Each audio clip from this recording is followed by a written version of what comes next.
आज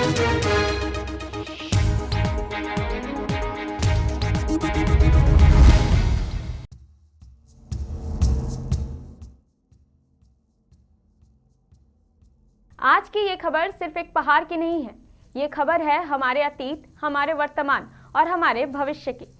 सोचिए जरा, जो पहाड़ धरती पर इंसान के आने से भी पहले मौजूद था, जो लाखों साल से गर्मी, सूखे और रेगिस्तान के सामने एक दीवार बनकर खड़ा रहा, आज वही पहाड़ खतरे में है। हम बात कर रहे हैं अरावली पर्वतमाला की।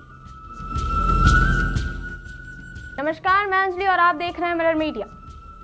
आज सवाल ये नहीं है कि अरावली बचेगी या नहीं, आज सवाल ये है अगर अरावली कमजोर हुई तो क्या हम सुरक्षित रह पाएंगे। तो चलिए सबसे पहले समझते हैं अरावली क्या है। अरावली भारत के पश्चिमी हिस्से में मुख्य रूप से राजस्थान राज्य में स्थित एक पर्वतमाला है। राजस्थान में इसे अड़ावाला पर्वत के नाम से भी जाना जाता है। भूगोल के जानकार बताते हैं कि अरावली भारत ही नहीं बल्कि दुनिया की सबसे पुरानी पर्वत श्रेणियों में से एक है। इसकी उत्पत्ति आज से लगभग 60 से 65 करोड़ वर्ष पहले हुई थी। उस समय ना शहर थे, ना सड़कें थीं और ना ही कोई इंसानी सभ्यता, लेकिन अरावली तब भी मौजूद थी। इसलिए अरावली को धरती के इतिहास का गवाह कहा जाता है। अब बात करते हैं कि अरावली के फैलाव की। अरावली पर्वतमाला गुजरात के पालनपुर से लेकर दिल्ली की रायसीना पहाड़ी तक फैली हुई है। इसकी कुल लंबाई लगभग 690 किलोमीटर है। इसका लगभग 80% हिस्सा राजस्थान में है। दिल्ली का राष्ट्रपति भवन जिस रायसीना पहाड़ी पर बना है वो भी अरावली पर्वतमाला का ही हिस्सा है। यानी साफ है, अरावली सिर्फ राजस्थान की ही नहीं दिल्ली की भी रक्षा करती है। अरावली पर्वतमाला की सबसे ऊंची चोटी है गुरु शिखर। यहाँ सिरोही जिले के माउंट आबू में स्थित है। इसकी ऊंचाई लगभग 1722 मीटर है। ये राजस्थान की सबसे ऊंची पहाड़ी भी जानी जाती है। अब समझते हैं कि अरावली हमें किन किन परेशानियों से बचाती है। सबसे पहले अरावली रेगिस्तान को रोकती है। अरावली पर्वतमाला थार रेगिस्तान के सामने एक प्राकृतिक दीवार की तरह खड़ी है। अगर अरावली ना हो तो रेगिस्तान की रेत, गर्म और सूखी हवाएं सीधे दिल्ली और आसपास के इलाकों तक पहुंच जाए, यानी अरावली रेगिस्तान को फैलने से रोकती है। दूसरा, अरावली हमारी हवा को साफ रखती है। अरावली पहाड़ियाँ धूल और मिट्टी को रोकने का काम करती है। जब पहाड़ कट जाते हैं तब हवा में धूल और प्रदूषण बढ़ती है और सांस लेना मुश्किल हो जाता है। दिल्ली और एनसीआर बढ़ते प्रदूषण की एक वजह अरावली का कमजोर होना भी है।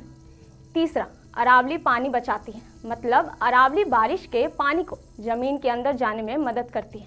इससे जमीन के नीचे पानी जमा रहता है, कुएं और हैंडपंप चलते रहते हैं और नदियों को पानी मिलता है।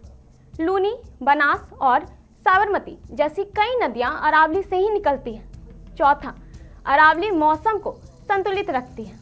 अरावली बहुत तेज गर्म हवाओं को रोकती है और तापमान को बहुत ज़्यादा बढ़ने से बचाती है। अगर अरावली कमजोर होगी तो गर्मी और तेज पड़ेगी, लू और हीट वेव भी बढ़ेगी। और पांचवा, अरावली जंगल और जीव जंतुओं को बचाती है। अरावली की दक्षिणी हिस्से में आज भी घने जंगल हैं। यहाँ कई तरह के जानवर, पेड़ पौधे और आदिवासी समाज रहते हैं। भील जनजाति सदियों से अरावली के साथ ही रह रही है। अगर अरावली खत्म हुई तो जंगल खत्म होंगे, जानवर का घर खत्म होगा और लोगों की रोजी रोटी पर भी असर पड़ेगा। अरावली का पश्चिमी भाग मरवाड़ और पूर्वी भाग मेवाड़ कहलाता है। दक्षिणी अरावली में आज भी घने जंगल हैं, लेकिन बाकी हिस्सों में पहाड़ियां अब सूनी और पथरीली होती जा रही हैं। अब जानते हैं क्यों कमजोर हो रही है अरावली। भूगर्भ विशेषज्ञ बताते हैं कि अरावली का निर्माण दिल्ली सुपर ग्रुप और अरावली सुपर ग्रुप की चट्टानों से हुआ। यहाँ पाई जाती हैं ग्रेनाइट, नीश, शिस्ट और कठोर कार्टजाइट चट्टानें। लाखों साल तक हवा, पानी और मौसम के असर से अरावली की पहाड़ धीरे धीरे घिसते चले गए।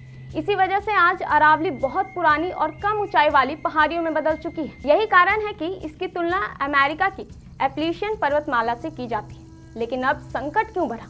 अब आते हैं आज के सबसे बड़े सवाल पर। हाल ही में अरावली को लेकर एक नया नियम और नई परिभाषा सामने आई। इसके मुताबिक केवल वही जमीन अरावली मानी जाएगी जो आसपास की जमीन से 100 मीटर ऊंची है।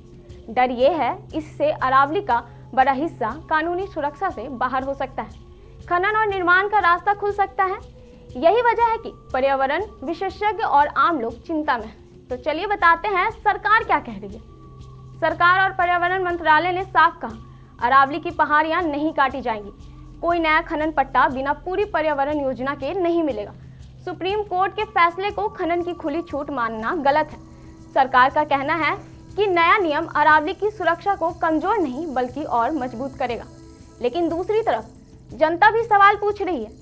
दिल्ली से राजस्थान तक सेव अरावली आंदोलन तेज हो गया है। लोग सड़कों पर उतरकर कह रहे हैं, अरावली सिर्फ पहाड़ नहीं, ये हमारी हवा, पानी और जीवन है। उनका डर है कि अगर सुरक्षा ढीली पड़ी तो धूल, प्रदूषण और पानी की कमी बढ़ेगी।